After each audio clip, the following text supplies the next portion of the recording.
تو جو آدمی بھی بولتا ہے زیادہ، نصیحت کرتا ہے زیادہ، اس پر لازم ہے کہ وہ اتنا ہی زیادہ عبادت میں دل لگائے تاکہ اس کے اندر اخلاص پیدا ہو، اللہ سے تعلق پیدا ہو. کیونکہ اللہ سے تعلق پیدا کیے بغیر جو علم حاصل ہوتا ہے وہ علم فتنہ، تباہی اور بربادی کا ذریعہ بنتا ہے. وہ جوڑ کا ذریعہ نہیں بنتا، وہ محبت کا ذریعہ نہیں بنتا. آج دیکھ لو نا، ہر آدمی ایٹم بم بنا ہوا ہے یوٹیوب پہ. ہر آدمی، کوئی نیا مسئلہ آئے گا، آپ بڑے علماء کو دیکھو جو اللہ سے ڈرتے ہیں. ہم تو رابطہ کرتے ہیں، وہ خاموشی اختیار کرتے ہیں. ہم نے تو یہاں تک دیکھا ہے اپنے اداروں میں کہ ایک مفتی صاحب کے پاس کوئی مسئلہ آیا، انہوں نے کہا سینئر سے پوچھو. حالانکہ ان کی اپنی رائے تھی مگر رائے دینے سے ڈر گئے کہ میں اپنے کندھے پہ رکھ کے بندوق کیوں چلاؤں بھائی، فلاں سے پوچھو.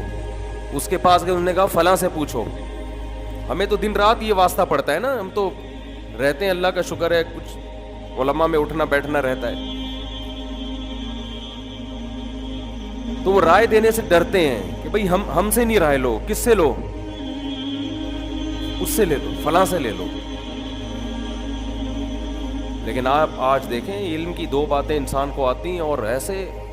کل ایک ڈاکٹر صاحب سے میری بات ہو رہی تھی لندن میں، ڈاکٹر خرم، بڑے ہمارے کلوز ہیں، اکثر تذکرہ کرتے رہتا ہوں کہ پاکستان میں یہ بدعت ہے کہ ہر آدمی ہر فیلڈ میں ماہر ہے. سمجھ رہے؟ ہر آدمی ہر فیلڈ میں ماہر. ایک دوا، مجھے کوئی پیٹ کا مسئلہ، تیزابیت کا مسئلہ چل رہا تھا، میں نے کسی سے دوا معلوم کی، ڈاکٹر نے بتا دی یہ دوا کھائیں. میں نے وہ دوا نیٹ پہ سرچ کیا تو پتہ نہیں کیا کیا لکھا ہوا تھا اس کے بارے میں، یہ تباہی ہے، یہ کینسر اور فلانا اور ڈھمکانا. پھر ایک دو جاننے والوں سے رابطہ کیا، میڈیکل سائنس ان کی فیلڈ نہیں ہے. اب آپ کہیں جب نہیں ہے تو رابطہ کیوں کیا؟ ویسے ہی کہ آپ نے یہ تجربہ کیا. تو انہوں نے کہا یہ کینسر اور فلانا اور ڈھمکانا. پھر ڈاکٹروں سے رابطہ کیا، جتنے ڈاکٹروں سے پوچھا انہوں نے کہا کوئی کینسر ویسر نہیں، بہترین چیز ہے. تو یہ ایک بار کا تجربہ نہیں ہے، یہ درجنوں بار کا تجربہ ہے. یہ صرف دین نہیں ہے جس میں ہر آدمی ٹانگ اڑا رہا ہے. پہلے ہم سمجھتے تھے کہ دین کے معاملے میں ہر آدمی فنٹر بنا ہوا ہے. ہر چیز میں الحمدللہ ہر آدمی، بولو، فنٹر، ہر چیز میں. اچھا، نائیوں کے پاس کبھی جائیں، جو ہیئر ڈریسر ہوتے ہیں نا، وہ آپ کو بتائیں گے. کیونکہ جو ہیئر ڈریسر ہے نا، اس کے پاس جب لوگ بال کٹوانے کے لیے آتے ہیں تو بیٹھتے ہیں تمیز سے. اس کو بہت سارے لوگوں سے دن بھر میں بات چیت کا موقع ملتا ہے، نائی کو، بہت سارے لوگوں سے، اور وہ تمیز سے بیٹھے ہوتے ہیں. ظاہر ہے جب تک یہ بال کاٹے گا نہیں تو یہ باتیں تو چلتی رہتی ہیں، اور سناؤ کیا ہو رہا ہے، کٹنگ بھی ہو رہی ہے. اور پھر آج کل لوگوں کی کٹنگ میں ٹائم بہت لگتا ہے. ہمارے بال ایسے کٹتے ہیں، یوں پیچھے لے گئے، ٹک ٹک ٹک برابر کر دیا، ختم. اب تو میں نے ہیئر ڈریسر کے پاس جانا ہی چھوڑ دیا ہے. اب میں ایسا کرتا ہوں، نہا کے یوں نکلے تو یہاں سے یوں کروا دیا، گھر والوں سے کہتی ہے بھائی یہ یوں برابر کر دو. پھر پیچھے لے گئے بال تو یہاں سے یوں ہی برابر. یہ میرے بال گھر میں کٹے ہیں، یہ کوئی نائی کے پاس نہیں گیا ہوں میں. ہلکا پھلکا رہو یار. نائی گھنٹہ پہلے آپ کو 20 قسم کی تصویریں دکھائے گا، عجیب عجیب، کوئی خربوزے کی شکل کا، کوئی تربوز کی شکل کا، کوئی جنگلی چوہے کی شکل کا، ایسے بال گھنٹہ لگا دے گا. نہ خود ٹینشن لو. زینت اگر خود خوبصورت ہو نا تو لگو گے، ٹینٹ کرا کے بھی اچھے لگو گے. صحیح ہے نا؟ خوبصورت نہیں ہو تو یہ نکالتے رہو بیٹھ کے، کک بھی نہیں حاصل ہوگا، پیسے برباد ہوں گے. اس لیے شریعت نے کتنا اچھا حکم دیا، بال چاروں طرف سے برابر کاٹو. بس 3 آپشن ہیں آپ کے پاس، یا تو مکمل ٹنڈ، نائی کے پاس جاؤ، بولے بھائی دہشت گردی کا جڑ سے خاتمہ کر دے، بس وہ اس طرح چلا دے گا. جس طرح بھی چلائے بس اس طرح چلا دے، ٹھیک ہے، صفحہ چٹ کر دے گا. بہت زیادہ لک لے کر آنی ہے تو بولا الٹی طرف سے چلاؤ، اس طرح. جیسے بال اگر اس طرف ہیں تو یوں چلاؤ، اس سے چمک زیادہ پیدا ہوگی، ٹھیک ہے نا، شائننگ ہوگی. کتنے آرام سے ٹینٹ. شریعت نے کہا یا تو کیا کرو، ٹینٹ کراؤ. بال اگر رکھنے چاروں طرف سے برابر، اگر چھوٹے بال رکھنے، یہ پف نکال لینا. نبی صلی اللہ علیہ وسلم نے کہیں سے بال منڈوانا، کہیں رکھنا، اس کی اجازت نہیں دی ہے. تو اس میں یہ بھی داخل ہے کہ کہیں سے بال مکمل نہ منڈوائے، منڈوانے کے قریب کر دیے. چھوٹے کر دیے, کہیں سے بڑے کر دیے, تو یہ بھی دلالت النص سے اسی میں داخل ہے. تو بال چاروں طرف سے کیا کرنے ہیں, برابر. چھوٹے بال, اس میں مانگ نہیں نکلتی, تو بس ایسے ہی چھوٹے چھوٹے بال. تیسرا آپشن آپ کے پاس یہ ہے کہ پٹے والے بال ہو. پٹے والے کا مطلب بالوں کو آپ ایسے ہی چھوڑ دیں, جتنے پیچھے جانے ہیں پیچھے لے جائیں سارے بالوں. سارے بال کہاں جائیں گے, پیچھے. تو یہ والے بال لمبے ہو جائیں گے, یہ والے چھوٹے ہوں گے. پھر ان کو آپ برابر کر کے کاٹ دیا کریں. ان کو بڑھانا چاہیں تو آپ بولو بڑھا سکتے ہیں, لمبے کھینچیں ان کو, کندھے تک لے جائیں, کندھے سے بھی نیچے لے جائیں. بہتر نہیں ہے کندھے سے نیچے لے جانا, لیکن شولڈر تک لے جائیں, کاٹ کے کانوں تک لے جائیں, گردن تک لے جائیں, بس کافی ہے. یہ زینت کیا ہے, بولتے کیوں نہیں, کافی. ٹینشن بھی کم. اگر آپ خوبصورت ہوں گے تو اس میں اچھے لگیں گے, نہیں ہوں گے تو آپ جیسی مرضی کٹنگ کرا لیں. وہی لطیفہ بار بار سنا چکا ہوں. ایک آدمی کی بیوی تھی, وہ اس آدمی کو اچھی نہیں لگتی تھی. کہاں سے کہاں بیان چلا جاتا ہے, ابھی بس جلدی سے آ رہا ہوں.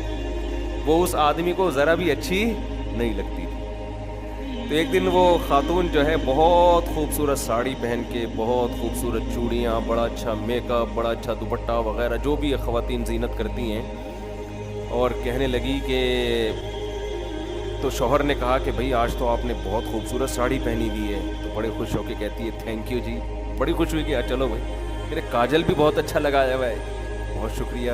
بیگم نے کہا بیگم آج تو دوپٹہ بھی بڑا خوبصورت ہے تمہارا, بہت شکریہ.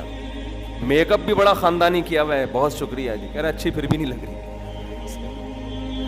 یہ ساری چیزیں تم نے اچھی اچھی پہنی ہوئی ہیں مگر خود پھر بھی اچھی نہیں لگی. تو اگر آپ اچھے نہیں ہیں تو خام خواہ میں شریعت کی مخالفت کر کے گناہ, نیکی برباد اور گناہ لازم. نہا دھو کے, بس مرد کے لیے اتنا ہی اچھا ہے, نہا دھو کے ڈیٹول سے نہا لے, بہت زیادہ ہے. تیزاب سے نہا لے, بدبو ختم ہو جائے گی. اس سے زیادہ مرد پہ سوٹ چیزیں نہیں کرتی ہیں, اور اس سے آپ کا سکون برباد ہوتا ہے. مرد اگر زیب و زینت میں زیادہ لگے گا نا تو خوب سمجھ لو, کیونکہ یہ مرد کی نیچر نہیں ہے, خوب اچھی طرح سمجھ لیں, جو کام بھی نیچر کے خلاف ہوتا ہے اس میں سکون برباد ہوتا ہے. جو مرد عورت بننے کی کوشش کرتے ہیں, آپ غیر ملکوں میں, دوسرے ملکوں میں جا کے دیکھیں, وہاں یہ مرض بہت زیادہ ہے کہ مرد ہوگا لیکن خواتین والی ادائیں اختیار کرے گا. یہ ڈپریشن کی طرف جاتے ہیں, یہ برباد ہو جاتی ہے ان کی زندگی. جن چیزوں میں دل لگانا چاہیے ان میں دل لگاؤ بھائی. مرد ہو, آدمیوں والے کام کرو. کمر کھلی بھی ہوتی ہے بعض لڑکوں کی. اب تو شکر ہے یہ فیشن کم ہو گیا, پہلے بہت شروع ہو گیا تھا. کمر کس کو دکھا رہے ہو یار, تم آدمی ہو کے تم یہ حرکتیں کرتے. ویسے تو یہ عورتوں کے لیے بھی حرام ہے, ناجائز ہے, تو تم کیوں دکھا رہے ہو, وہ لیڈیز والے کام. خیر, تو نائیوں کے پاس نا, ہیئر ڈریسر کے پاس بہت سارے لوگ آتے ہیں, تو اس سے کبھی آپ رابطہ کر کے دیکھیں, وہ آپ کو بتائے گا ہر آدمی پاکستان میں فنٹر گیری کی انتہا کو پہنچا ہوا ہے. سیاست پہ تبصرہ کروا لو ہیئر کٹنگ کے دوران, وہ عمران خان کے بارے میں ایسی ایسی رپورٹیں پیش کرے گا جو عمران خان کی بیوی کو بھی معلوم نہیں ہو. نواز شریف کے بارے میں وہ کچھ راز بتائے گا آپ کو جو سپریم کورٹ کو بھی معلوم نہیں ہے. پاناما لیک میں بھی ابھی تک وہ لیک نہیں ہوئی ہے. شریعت کے بارے میں, میڈیکل سائنس کا, بھائی یہ ڈاکٹروں نے یوں کر دیا, بھائی ڈاکٹروں نے برباد کر دیا, بھائی یہ سارے یوں کر رہے ہیں, بھائی یہ کرتے کرتے آپ دیکھو. ارے بھائی, نبی صلی اللہ علیہ وسلم کا ارشاد ہے, من صمت نجا, جو خاموش رہ گیا نجات پا گیا. صحیح حدیث ہے یہ. ان السمع والبصر یہ میں نے آیت پڑھی کون سی تھی, میں موضوع سے ہٹ نہ جاؤں. یہ ہاں, یہ اس سے تو شروع ہوا تھا لیکن یہاں آیا کیسے, میں موضوع سے ہٹ جاتا ہوں, پھر یہ بڑا غلط ہو جاتا ہے. بات میں نے شروع کہاں سے کی تھی یار, میں جو موضوع ہاں, اصل بات ہے تنہائی میں عبادت, یہ ٹاپک تھا, تنہائی میں عبادت, اس پہ آنا ہے ہم نے. تو قرآن کیا کہہ رہا ہے؟ یہ تنہائی میں عبادت کا جو میں فلسفہ بیان کر رہا ہوں نا، یہ کیوں؟ یہ اس لیے کہ جو زیادہ بولتا ہے نا اس کے ہلاک ہونے کا خطرہ زیادہ ہے. اس کو تنہائی میں عبادت کی، یا تنہائی میں نہ بھی ہو، عبادت کی کثرت کی ضرورت دوسروں سے زیادہ ہوتی ہے. اس کو دوسروں سے زیادہ عبادت کی کثرت کی ضرورت ہے کہ وہ زیادہ عبادت کرے، اللہ سے تعلق مضبوط رکھے. بولنے سے انسان کی روحانیت ختم ہوتی ہے، سمجھ رہے ہیں؟ تو نبی صلی اللہ علیہ وسلم نے فرمایا من صمت نجا، جو خاموش رہا وہ نجات پا گیا. اور قرآن میں کیا فرمایا اللہ نے؟ ان السمع والبصر والفؤاد کل اولئک کان عنہ مسئولا. فرمایا کان سے، آنکھوں سے، یہاں تک کہ دل سے، ہر چیز کے بارے میں تم سے قیامت کے دن سوال ہوگا. دل میں آپ نظریات کیا رکھتے ہیں، آپ باتیں سنتے کیا ہیں،